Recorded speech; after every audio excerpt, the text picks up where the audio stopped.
Hey.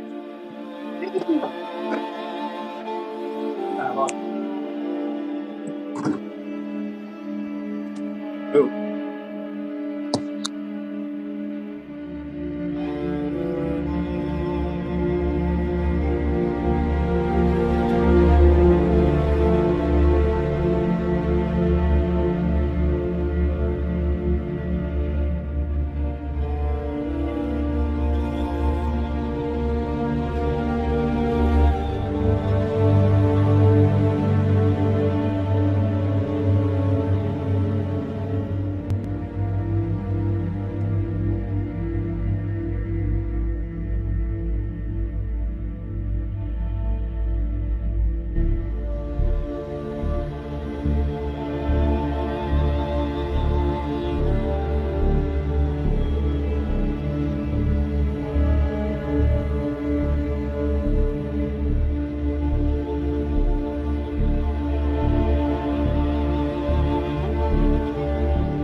Hello, I'm Courtney Elk, Program Manager for Confluence, a community-supported nonprofit with the mission to connect people to the history, living cultures, and ecology of the Columbia River system through Indigenous voices.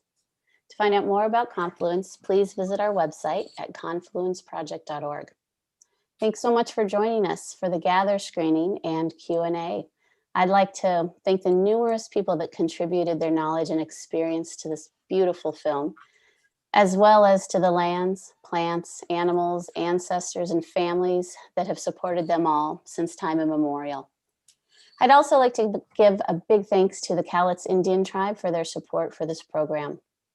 My hope is that the lessons and stories we hear and gather support greater Indigenous food sovereignty and overall cultural continuity. We are so fortunate that we are here today with a couple of the movie's lead voices, Nephi Craig and Sammy Gensaw, and are also very fortunate to have Mary Lee Jones, a Yakima cultural educator and gatherer, here to lead us in conversation. We'd love to have you share your name, where you're signing in from. Let us know you're here. It'd be great to hear from you. And if you do have questions for the speakers or moderator, please share them in the Q&A feature, and we'll get to those after Mary Lee has some time with our speakers. We are also on YouTube. If you're watching on YouTube, you can also submit questions there. We're watching for those as well. If you see a question you like or would want to ask yourself, go ahead and like that. Give us the cue that that's got a little bit of groundswell of interest, and that kind of takes care of business. So again, thank you all for being here. We're really happy that we're all here together. Mary Lee, why don't you come on screen and introduce yourself and start today's program?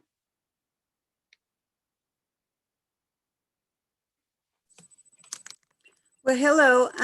My name is Mary Lee Jones. I should introduce myself the way that I know to. Sheklau Inknashwaniksha Smanati Ichiiwa Shekwi. Good afternoon, good evening. My name is Mary Lee Jones, and I just want to say a huge thank you to Courtney and Lily and Colin and all of the Confluence crew for recognizing this kind of event to happen. This is a huge honor to be able to be a moderator with Nephi and Sammy. I've watched the film several times, and being a part of this community, one of the largest reservations in the state of Washington, it's a huge honor to be able to represent. And so I kind of want to give a little bit of background. I've watched the film quite a few times. If you haven't seen it, you're in for just an eye-opening approach. And the basis, of course, definitely has to do with gathering, but the beauty of it has to do with some of the plight of our Indian people, of our tribal communities. And for me, it connected because we have two worlds that we live in, and it's acknowledged in the film. And so within our world, one of the most pronounced are the more material side of our culture, and that's the salmon. are the huckleberries. And both of those are pretty conflictual for our area. And one of the other concerns that we have that came to my mind in watching some of the film was my own strife in some of those areas. Hopefully I can talk to Nephi and Sammy and see how they feel about some of those areas. And for me, the biggest one definitely has to do with access to some of our traditional foods, where everything is, land is already claimed and owned. And the access sites that we do have are on the sides of county roads, and the spraying that takes place and the amounts of cancer that comes to our people. The other part of it definitely has to do with being unable to do what we do. And this is our way of life. This is our government. This is our life. This is our livelihood. And still feeling that pain generations after our Fort Simcoe area, it blows my mind, because we had the individuals at Fort Simcoe teach us assimilation and how to speak the language and wear the clothes and what self-sufficiency meant in that world. And then today, now we have, which I'm grateful for, cultural curriculums that are mandated in our school systems. But ironically, it's taught by some of the same faces that taught us in Fort Simcoe, but now they're teaching us how to be Native. And so until we come to terms in a middle ground to incorporate some of these teachings and understand the culture, that we're not fighting for land. This isn't my land. It's understanding it's our land, and how do we best collaborate to take care of it. So I definitely want to say thank you. I know I was kind of given 10 minutes for the first part, but I'd like to have Nephi and Sammy, if you wouldn't mind introducing yourself. And again, if we were in person, I would totally be giving you a bundle of things. And so if you give me your address, I can totally send you some. So thank you. Okay, I'll start. Thank you for those. Thank you for all those words and information. I appreciate it. Hello everybody. I'm Nephi Craig. I'm from the White Mountain Apache tribe in northeastern Arizona. I'm also Navajo on my late father's side, and I've been cooking professionally 23 years now. And this journey of professional cooking kind of started out wanting to do like a fine dining or just be a professional chef without any real deep, substantial knowledge of indigenous foodways. And it was through the behavioral activation of that ancestral knowledge by cooking for me, and following some of the cultivars, that my paradigm around indigenous foodways began to grow and evolve. And so I always like to say that it was indigenous foods and cultivars, plants and animals that really brought me to the threshold of decolonization in a spiritual sense. It brought me to the threshold of indigeneity and walking through that and learning how to do my best to live it out. And so I feel like I come to share and present a human message, and hopefully share and amplify the vitality of our indigenous spirit and just the human experience. So I come here today as a parent, a proud parent, and a father, a community member, and I'm I just happen to be a chef. So thank you for having me here. Thank you. Hello, my name is Samuel Jinsal III. I come from the village of Requa, which is at the mouth of the Klamath River. I am the program director of the Ancestral Guard program. I've been involved with the Undammed Klamath Coalition for most of my life, since I was about the age of 15. And we are finally seeing dams come down on our river as a result of those actions that our people have been taking for the last 20 years. I'm also the vice chairman of the Yurok Tribe's Natural Resources Committee. And I'm really excited to be here because, as an indigenous person, I was in a boat before I could walk. I was fishing most of my life, spent a lot of my life on the river. And I know how important it is to our people along the West Coast. So I'm just thankful to be here.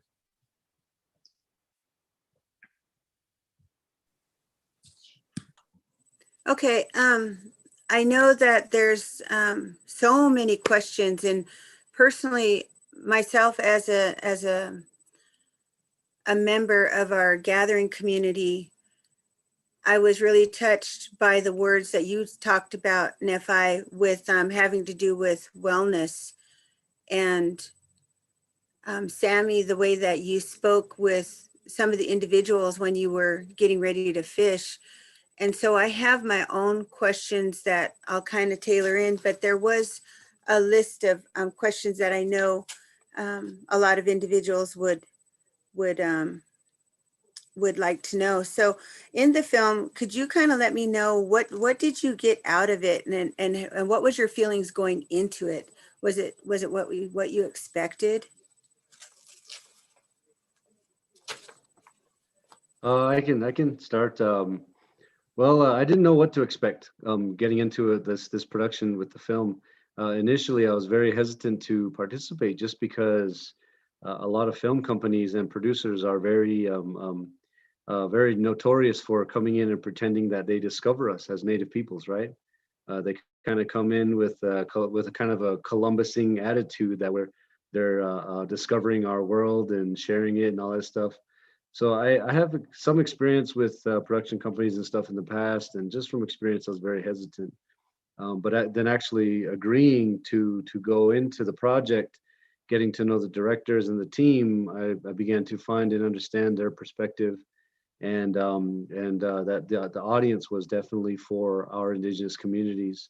And I really wanted this to be an educational tool for our posterity. I wanted it to be able to just kind of speak to what we really experience in Native communities, whether it's on the reservation or whether it's in the city, because both experiences are extremely valid.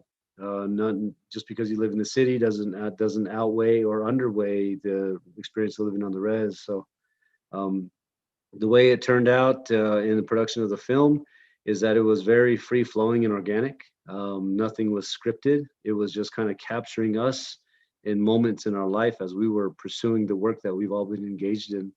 And I think that comes across in the film. As you got to see, I'm open about my recovery process and some of the applications of indigenous foods and foodways. I'm very excited about what you mentioned about the wellness and the health components of our foodways. I feel like that has really been the most exciting evolution of my own experience with working with foods. And so I'm really looking forward to patterning my perspective for the next 10, 15, 20 years moving forward. It was a really enriching experience, and I learned a lot, and I'm continuing to learn by interacting with people like yourself in these panels. So thank you.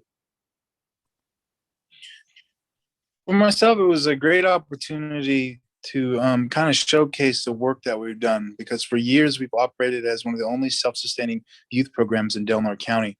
And for years we, did cultural presentations to people, and we cooked fish at people's weddings and events, and we cooked fish along the road and a bunch of other places. And we raised money, and we do car washes and all this stuff to go to these events for Undam the Klamath campaign. And we go to stop a pipeline that was supposed to cross our river, which is no longer going to happen. And we did it a lot on our own, and there was no support.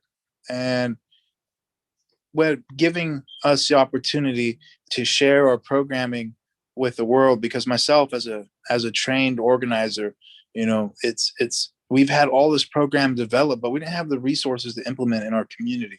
And when this opportunity through Gather came along, they said they wanted to just kind of follow us around with some cameras, and I was really about it.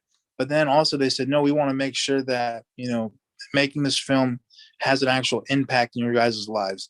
And that was really exciting, because honestly, we got, from doing this Gather project, we got $30,000 within our organization so we could implement a food security initiative. So they gave us the opportunity to utilize this programming that we've had developed by indigenous youth for years, and it gave us opportunity to watch it flourish in our community, and not only flourish, but the opportunity to see that programming be adopted by other people in our communities and other organizations and utilize it in their own way. So in a way that we were allowed to open source this programming for other communities, it's been a real blessing. And having that kind of access to be able to share our story and let other Indigenous youth know that what you're doing right now, even though it may not even be respected within, some of the people within your own community, if you keep at it, you keep going, you be persistent, and you stay determined, that good things will happen. And so we took that and we've ran with it. And I believe, Gather, as you notice, my hair's gotten a little longer since Gather. But Gather happened probably I want to say about 4 years ago now. And it's been the changes that we've seen. Like right when you're watching Gather, we are just getting right for nonprofit status. We're just got our nonprofit status. We're just getting organized. And the steps that we've taken since then has just been remarkable. Well, thank you, Sammy, and thank you, Nephi. That's kind of going into the next question.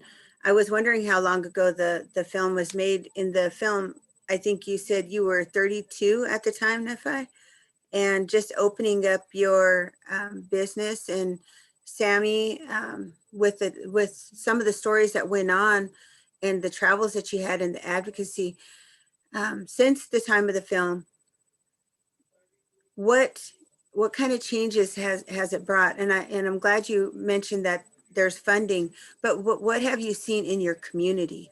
Has there been any changes? Has there been any more awareness? I think for my community, it depends on it depends on what type of work you're in. I think in my community, it's kind of heightened some awareness around indigenous foodways. Out on the White Mountain Apache tribe, we're very rural, so we're way up in northeastern Arizona, about 3.5 hours northeast of Phoenix. And we are in our ancestral territories, in our mountains there where we've been for thousands of years. So we do have direct access to our landscapes.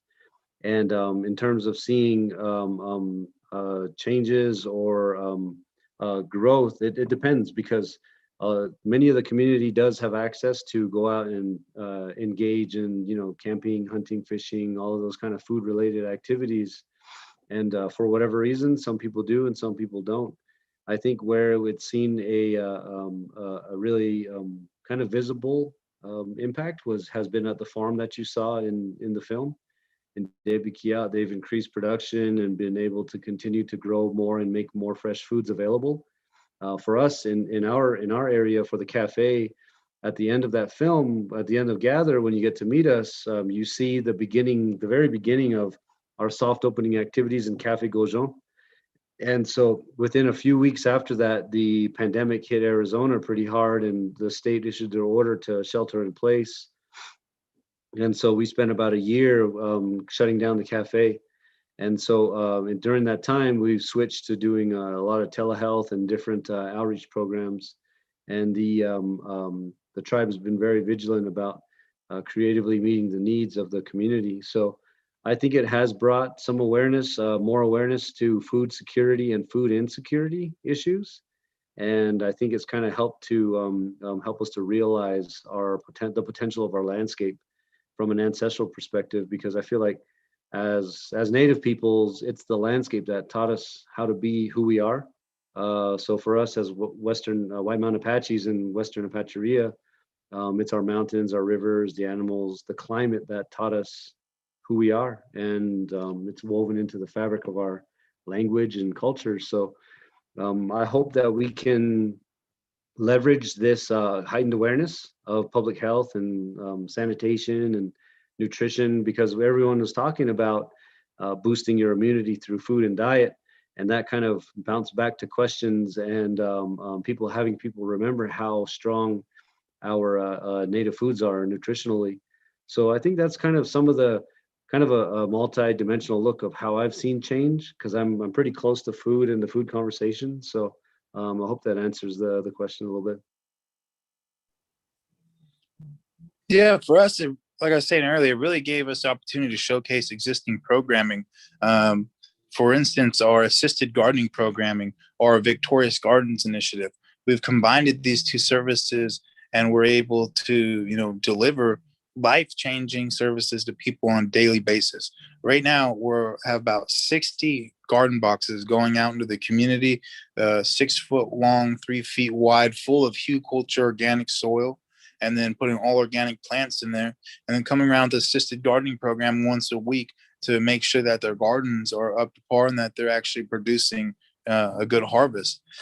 And also, we've had the opportunity to install a garden radar along our own river, and it's just been amazing that in such a short amount of time we've developed a foundation that will allow future generations to say that they have grown up in a household and a home that has always had a garden.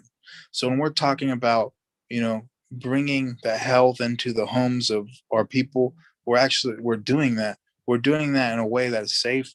We're doing it in a way that's educational and bringing families together. And we're utilizing the values of taking care of our land and feeding our people and participating in ceremony and treating ourselves right, all by delivering this core curriculum and services to our families by cleaning up around forests, utilizing, teaching families how to use all these small branches that would get burnt up in a forest fire, that you can put it in the bottom of your garden so you can save and conserve water. We're teaching families the importance of bringing vegetables into your diet as a cultural food, not a traditional food, but a cultural food. Because I feel like a lot of people get those two things mixed up and they're all jumbled together and they get jumbled together all the time. But people don't realize traditional food, traditional things are something that our ancestors have done, something that we continue to do and will always continue to do and will teach our future generations to do.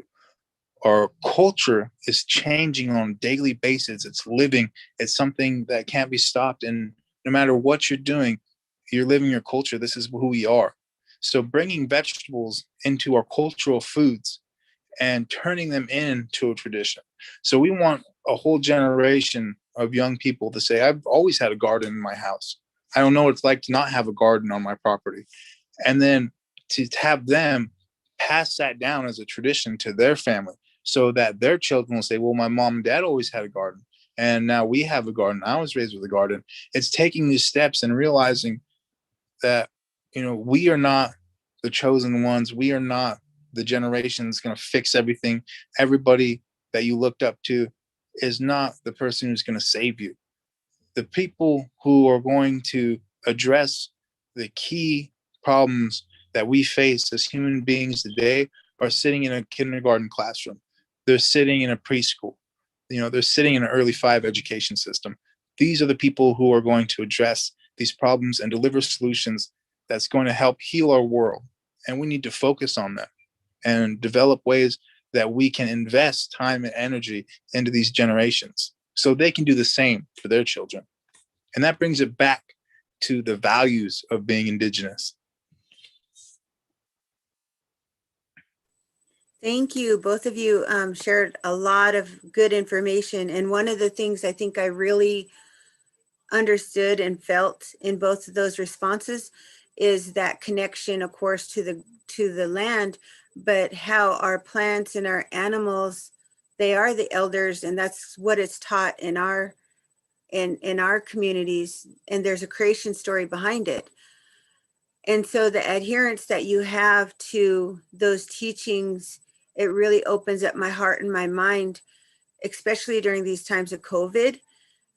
Trying to understand, we've had of course, immense losses and the disparities that happen within Native American communities. We felt a huge portion of that. But then also on the flip side, for this area, I guess for myself, there's been a lot of time where I could have been very worried and in the mix, but this has been one of the best times where the mainstream has shut down and my cultural life has flourished. And this is the most I've ever gathered. And so how has COVID affected your communities? For us on the White Mountain Apache tribe, we had we also experienced a lot of loss of community members, and we did really the tribe was very vigilant about shelter in place and quarantine and social distancing measures to protect ourselves. And throughout the course of last summer, we saw a lot of intensive reorganization and adjustments to shift. And so, meeting the needs by distributing food or cooperating through resources, and really kind of to doing our best to protect ourselves and our elders and our families, because it was the unknown. Last summer, it was so new, everything was under question, and we didn't even know if there would be any type of vaccination in sight. So there was a lot of changes that we endured together as a community. And like you, I definitely saw an increase during the summer last year, where a lot more people were engaging in gathering wild foods. A lot more people were outside socially distancing, enjoying and storytelling through foodways. And I feel that reminds me of the sentiment, pressure makes diamonds. It's like when there's so much pressure and so much change and maybe even chaos happening, our native peoples have the life ways and the abilities to adapt and maintain that connection and that form of self-care that is sometimes overlooked when we're so busy with our everyday lives. So I saw a question in the chat or the Q&A about the cafe closing. We did shut down for the safety of our public, and we will be ramping up to open again pretty soon. So I'll put the social media handles in the chat if you want it and all that. But we are tenacious and we are tenacious and committed people, and we love our landscapes and we love our foodways, and we'll be open soon. So just stay tuned. Thank you for that question. Yeah, we did see a rise in people gathering and harvesting, and I think it's really nice. I think it's really nice to see people do these things.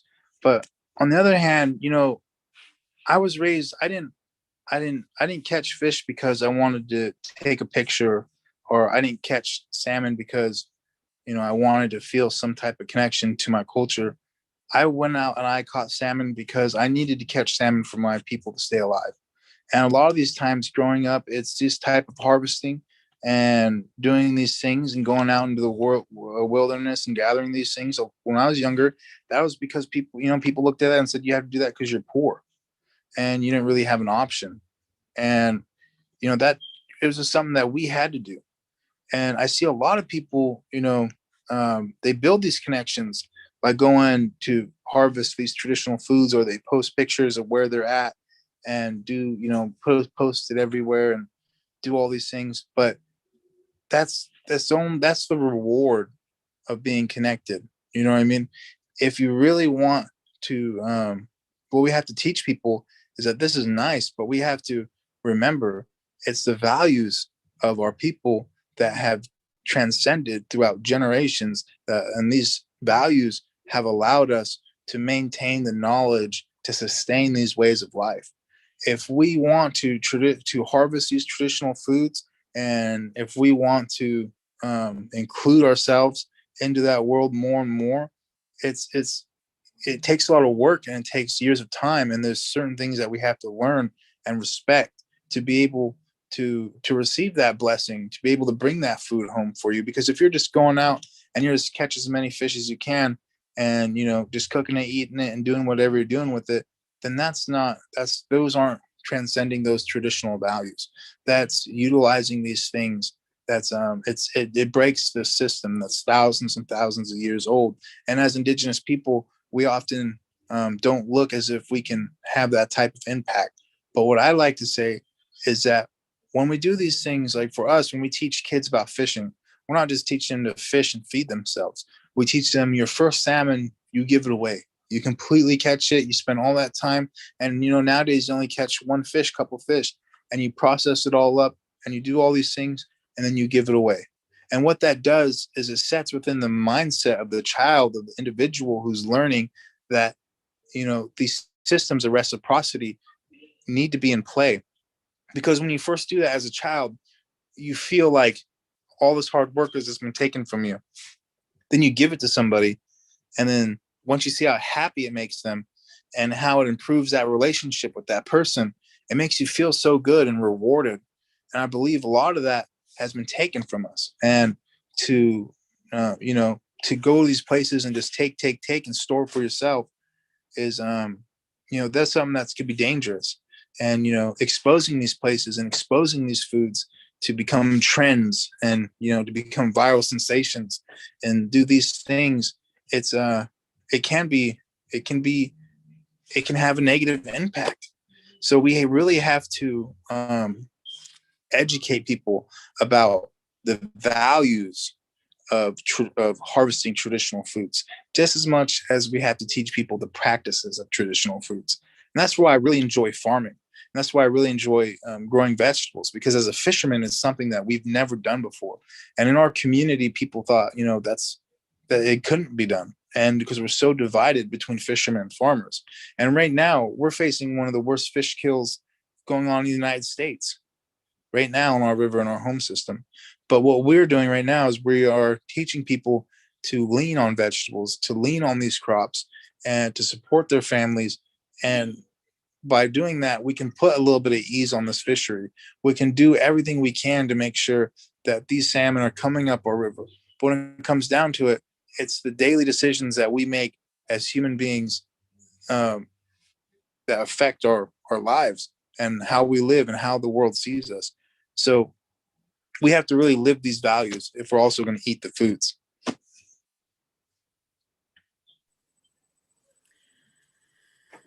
Thank you.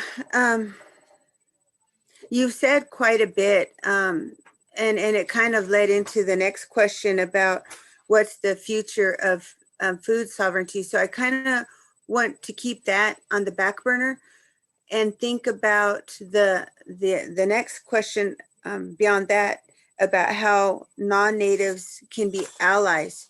And I'm trying to combine those two, because what was just shared really speaks mounds to understand the mainstream world and the cultural world. And with us, like I said, it's the salmon and it's also the huckleberries. Those are very common and utilized throughout the area. We have commercial pickers that will come through, and even though they're allowed to gather after the commercial season, a lot of them are still in there. And it's not so much that it's a competition for the huckleberries, but the huckleberries are taken, they're sold, and then some of the campsites that they have where the land is just torn up. And so those are some of the areas that I have in concern in thinking about how to work with allies. And like I said, with some of the spraying that happens, and trying to understand the future of all of this, and hopefully utilizing the mainstream and the cultural world to encourage. We have over 11,000 members within our nation, and I probably will get in trouble for saying this, but I need to say it. I think that we are in a state of emergency with our traditions, with our values, with our cultures. And some of the things that the foods, the plants, and the outside, like you said, the connections that are made, those are at risk. We're already highest in population for certain things. So with those things, that's what stems my next question of what is the future of food sovereignty, and how do we include these communities around us that are non-native? I can start. I feel like we're in right now. The future is now for food sovereignty. I think we are seeing the work of decades of accumulated works, bodies of work from different indigenous professionals, community members, people that have been engaged in trying to protect rivers and streams and landscapes for a few generations now. So I feel like for us to take the lead and take the charge and to continue pushing the momentum, I really feel like it's really important for us to leverage the term food sovereignty in a way that is very practical. There's a lot of heady conversation about possibility and potential, but I think when it comes down to it, stuff that like what Sammy is doing and some of the work that like Elsie is doing, or many others that are actively deep in the work, that are producing and creating new pathways, is really important and critical. I think one of our indigenous values is definitely leading by example. And I think when we're going to begin to prepare the soil for our future, in terms of food sovereignty, I think it's going to really need us to really kind of take a look at our legal language that we have as different tribal nations, in terms of like land back movement or creating new policy for public health and access to care, so we can integrate food sovereignty themes and concepts into curriculum for all ages in our communities. I think for so long it feels like food is always like looked at, food and nutrition and health always are kind of looked at, either put on the back burner to other social issues, or they're seen as kind of punitive or a consequence of a certain type of lifestyle, where like your people are kind of like, oh no, I have to change how I eat, or have to how I cook, or I haven't been doing. It's kind of like a negative connotation of how we can address food and food sovereignty, or making changes for wellness. So I feel like switching the paradigm, making it visible, insight in mind, in our from our schools to our communities. I think even really neat street art murals would be cool to see our foods on the streets, in the schools, on playgrounds. I think a very practical approach to making spirituality and that connection visible in our communities. Because, you know, as for me as a community member, I trust in our community members' ability to remember and articulate our strength and our struggle and our vitality. So I feel like when we are able to see and participate, those are the most important pieces of taking action next. And so I really also feel like a lot of the information that this generation is creating, in terms of like terms like BIPOC community. You know, 25 years ago that didn't exist, right? Terms like themes like historical trauma that are still evolving and growing as practices in clinical environments, as it relates to health. I feel like whatever field you might be in, there's some connection back to foodways, human rights, landscape. And I feel like from a mental health perspective, the paradigm of food sovereignty is really about wellness and spiritual health at its core.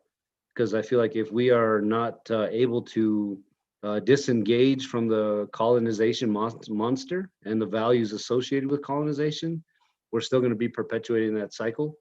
So on the mental health and behavioral health front, I feel like it would be really important to potentially create the language that articulates how historical trauma and colonial violence can be considered crimes against us today, so that we can stop it. The invasion of waters, the appropriation of knowledge, the attempts at erasure, those are all forms of colonial violence. And if we are able to create the language and leverage our tribal sovereignty to make those illegal, you know, just imagine what we could prevent. So I think really big answer to a really simple question, but the food universe is so deep. It is so vast, and it needs all of us and all of you to participate with a core, with a good spirit and with core really strong ethics along the way. So that's kind of my 2 cents. Yeah, there's two terms that don't really sit right with me, and one of them stems from actual presentation from Starling Harjo, Joy Harjo's, I believe it's a nephew, from the 1491s, came to our school one day, and the event was called Walking in Two Worlds, or Both Worlds.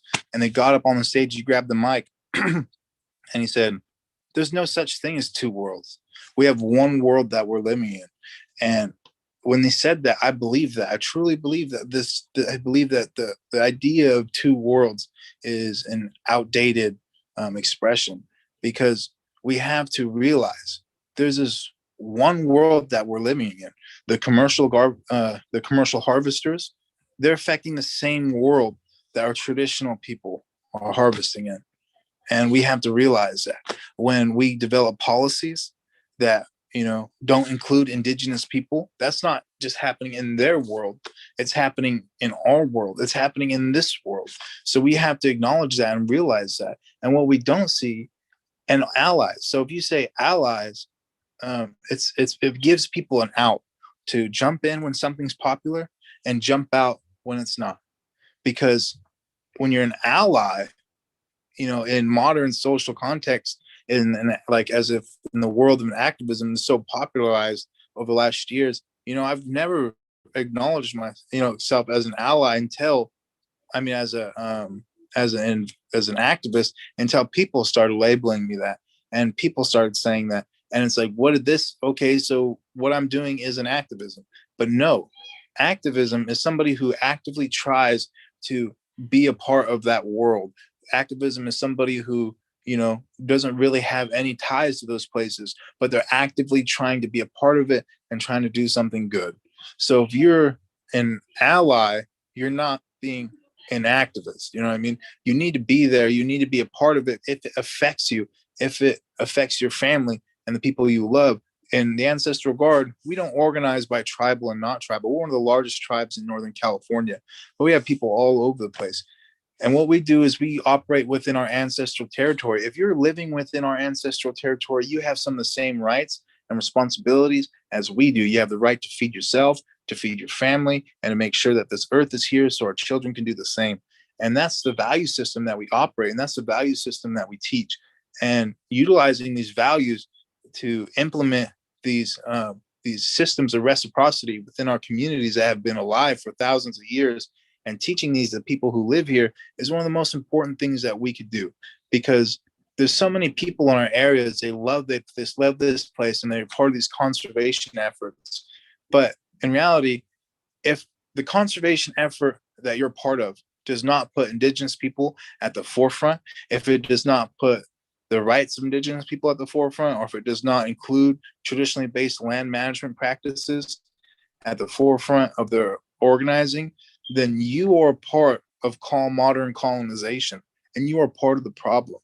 I'm not saying everything you've ever done is bad and has a negative effect on our lives, but what I'm saying is we're alive in a time where indigenous values and knowledge is not only more appreciated since first contact, but it's actually going to lead the solutions that everybody's going to need to live here on earth as human beings. And the sooner we acknowledge this, and the sooner we start to invest in indigenous children and indigenous communities, then the sooner we'll see these results. But right now, if you look around in our communities, you'll see indigenous people are being locked out of traditional harvest places due to conservation. Indigenous people are being shut out of ceremonial places due to logging practices, for sustainable logging practices. And these sustainable logging practices that we see aren't even sustainable, and it's tearing apart whole ecosystems. So when we look to conservation, when we look to allies, we don't need to be, trying to fit people into these politically correct terms. What we need to be doing is protecting our environment, because it falls back on those values. And these are the same values I teach. And that is, first, you take care of yourself physically, mentally, spiritually. And then that's the part you work on till you're dead. The rest of your life, you'll be working on that. But once you get a grasp, but that's what you want to do, you start to share those experiences with your entente. And when we say entente, it's the people you love that love you back. Because in this world, there's so many people you can share your energy, your thoughts, your ideas, your time with, and there's no reciprocity there. It's not coming back to you. So you need to cut those people off. Stop going to those meetings. Stop being around those people, and invest your time into people who love you back. And these are the natural systems of reciprocity that I'm referring to, that happen within yourself on a daily basis. And once we all understand this, then it inspires us all to take care of the land that we need to live a healthy lifestyle and continue that.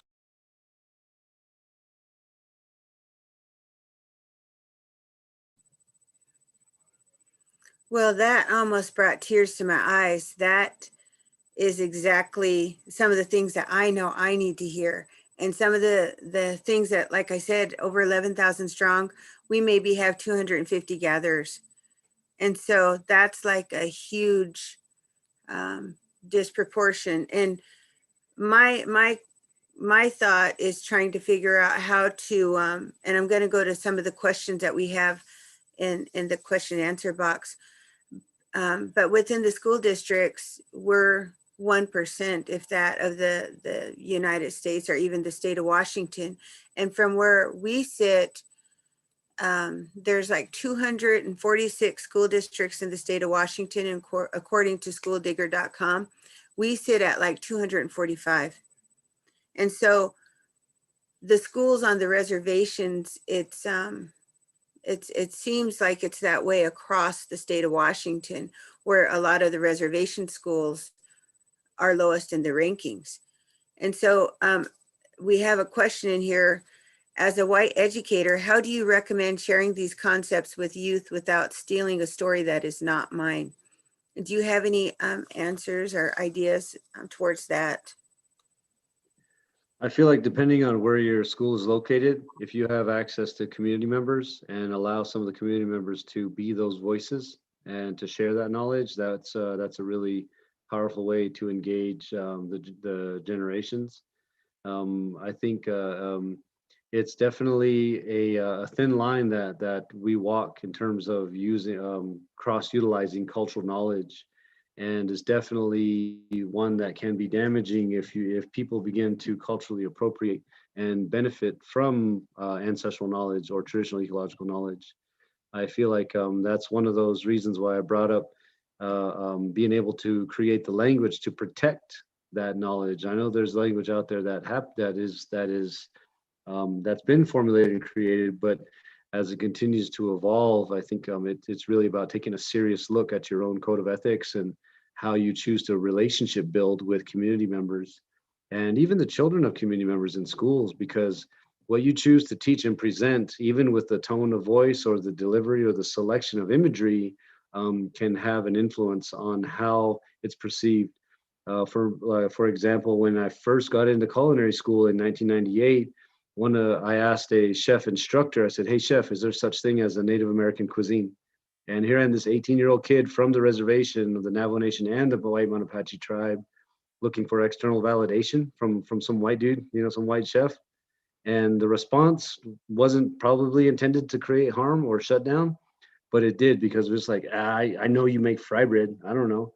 I said, "Do you like that?" And he's like, "Nah, So even the demeanor and the delivery of lessons is really important. So really being able to manage our own emotional regulation and meeting our people where they're at is very important.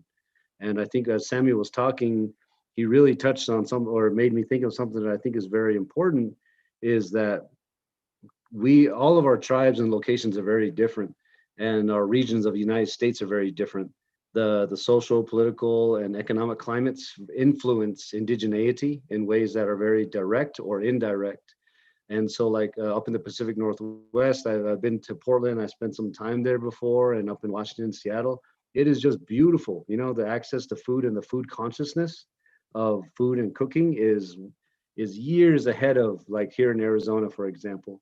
The efforts to engage in protecting and working with the landscape is far ahead than many of the programs, and just social consciousness in Arizona. And so, a lot of those things can be taken into consideration too in maximizing how we frame and build for the future.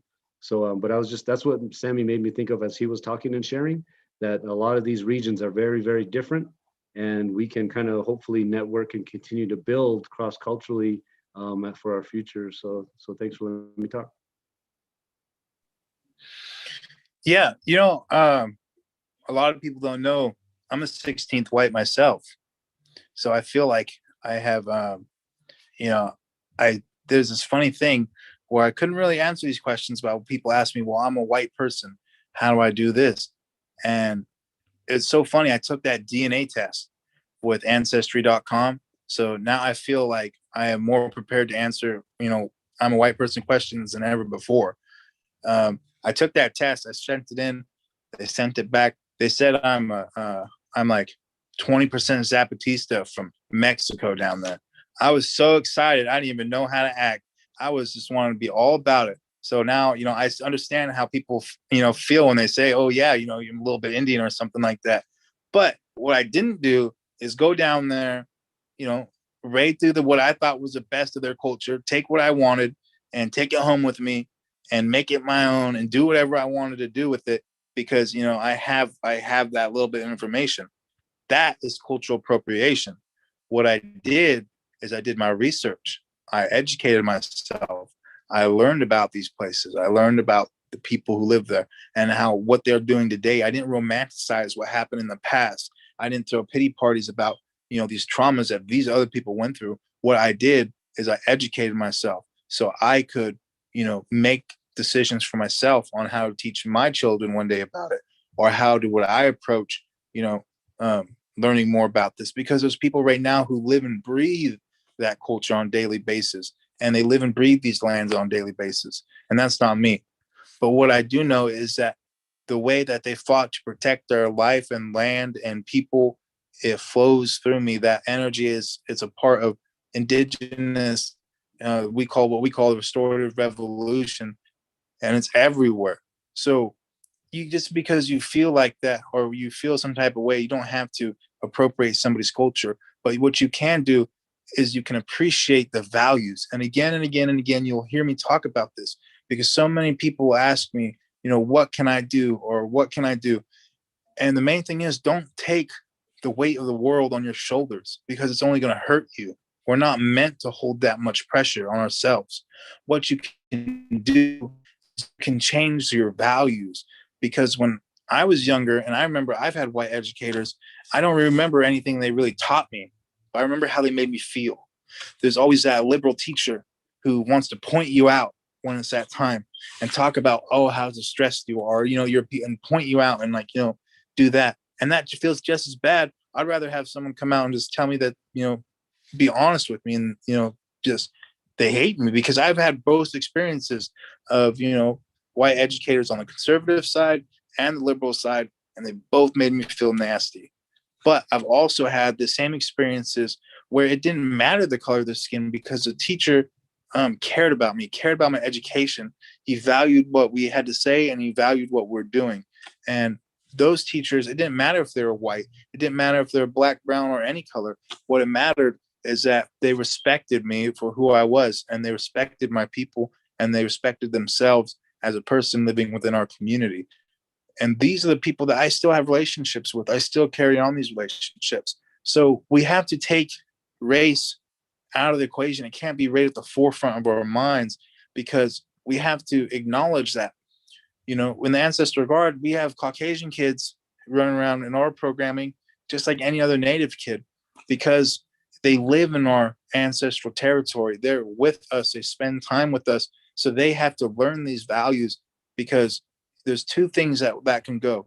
If you exclude, the way I looked at it is, if we exclude this little Caucasian boy because he's white and we don't allow him into our programming, then when he gets older and he goes out into the world, when somebody asks him, hey, you grew up on the reservation, how was it for you? He's like, oh, you don't want to go there. There's, all this negativity that can spark from it.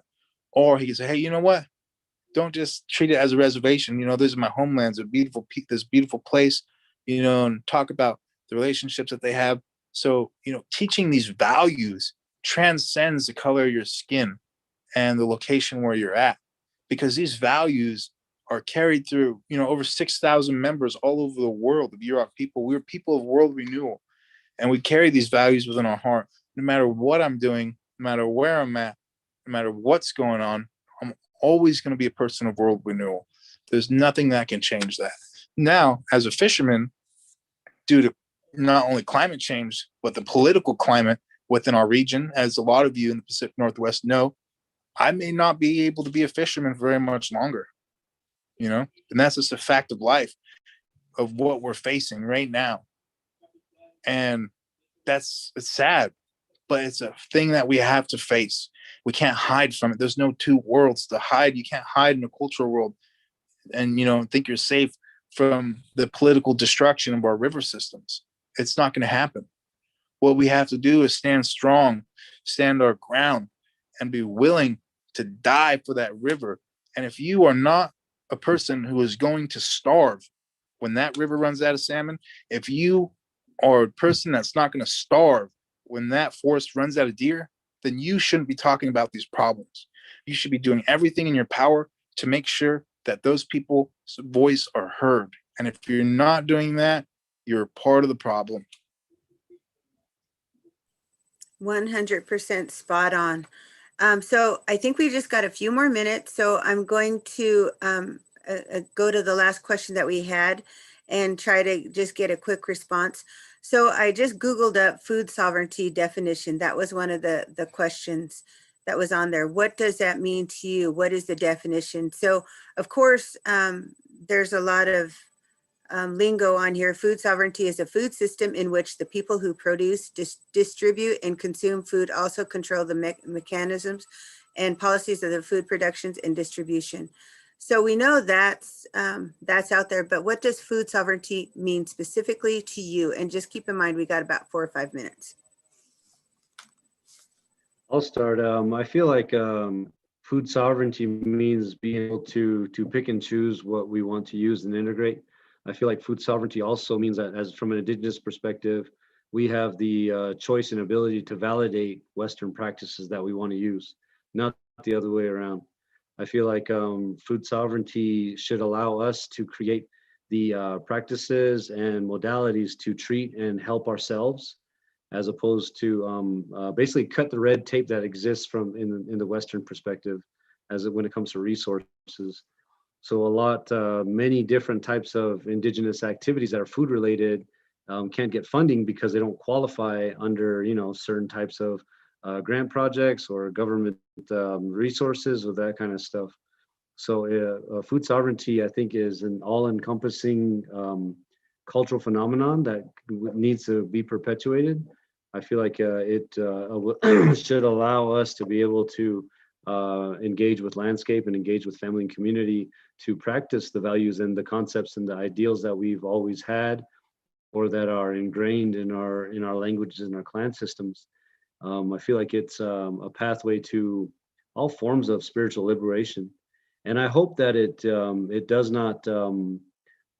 Just keep in mind that food sovereignty is not a trend for us as indigenous peoples. This is life and death. This is the future of our posterity.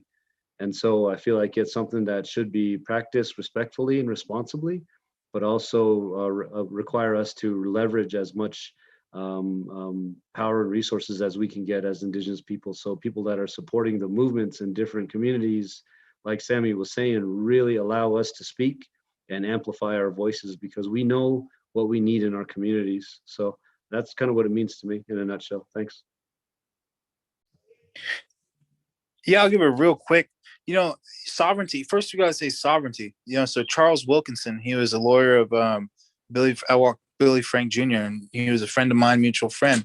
So when you say sovereignty, I asked him sovereignty. He said, so he broke it down to me like this. So sovereignty, every sovereign nation across this country is basically property of the federal government, because we're a sovereign, which means we have a ruler above us, which gives us the authority to rule ourselves, which is different from independence. Like when the United States split from people across the oceans and they came over here for independence. So you stand on your own. So food sovereignty doesn't mean that Indian people only eat Indian food and we only, keep that amongst ourselves. Food sovereignty means that we are utilizing what we know and the resources we have to make sure that our people can feed themselves and sustain themselves. And when I say food sovereignty, talking to you guys, I'm using it as an explanation for the things that we do and trying to further explain it.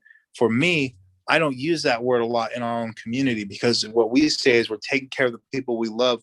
We're making sure that our people aren't getting, these high rates of cancer in the near future like we have right now. But, there's so many forever chemicals that are sprayed throughout our water system. There's a whole different conversation. But really, when it comes down to food sovereignty, it's the ability to feed ourselves within the system that exists. So we need to make sure that our people have access to modern nutrients. Grocery stores, we need to make sure we have access to fresh vegetables and make sure our people have access to all these existing systems that aren't currently available to our people, because our people aren't living in food deserts because these systems don't exist. It's that access to these systems have been denied to our people due to who we are and where we live. And that's the difference. And again, I want to say sorry for wrapping up. I really appreciate it. I know I get some deep sometimes, but this is the first Zoom meeting I've been on all week. So you guys really got it. So I really appreciate the opportunity to be here with you guys and share these stories. And if you'd like to connect, please reach out to me through email or find me on Instagram or Snapchat. We also have another film, a short film you can look at on YouTube called Guardians of the River, that kind of dives deep into our programming and shows you, you know, what we're living through right now. So I really appreciate everybody. Much love. And you guys are always welcome to come down to the Klamath River. If you're watching this, is an invitation to come get a free redwood canoe ride. Sammy, you're going to get yourself into trouble. You're going to have a line all summer long. Well, I think before I leave this part, and I know we'll go through the rest, I want to apologize to both Sammy and Nephi and to the group. So in the start of this movie, I just want to say thank you to the creator. Thank you for being able to come to share your heart, your mind, your soul, and your spirit. And I pray that the creator puts his light on you and all of your ventures that you do, because what you're talking about is so similar in my community. So thank you. Thank you, Nephi. Thank you, Mary Lee. It was wonderful to work with you on this. And everyone take care. This has been an incredible addition to an incredible movie. Thank you so much. Yeah. Thank you, everybody. Take care and be safe.